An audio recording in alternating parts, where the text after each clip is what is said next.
নৌকা চড়তে চড়তে শাপলা বিলের মাঝখানে চলে আসলাম এবং আমার সামনেই দেখতে পাচ্ছেন একটি জরাজীর্ণ স্থাপত্য। এটি অ্যাকচুয়ালি একটি মন্দির, আর ধারণা করা হয় যে জৈন্তা রাজ্যের প্রায় 200 বছর আগে এই মন্দিরটি নির্মিত। আর এখানে যে জৈন্তা রাজ্য ছিল সেই রাজার স্মৃতিচারণে মন্দিরটি তৈরি করা হয়েছিল। ওই রাজাকে নাকি এই ডিবির হাওরে নাকি ডুবিয়ে মারা হয়েছিল, তাই তার স্মৃতিতে এই মন্দিরটি তৈরি, আজও সাক্ষী হয়ে দাঁড়িয়ে আছে।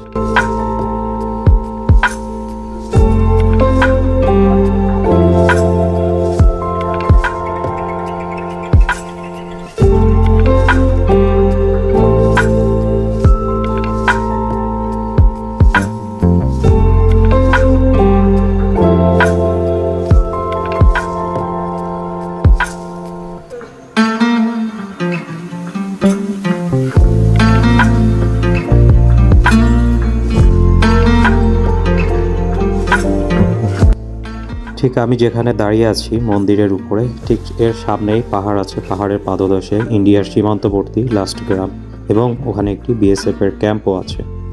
এটা খুবই কাছে।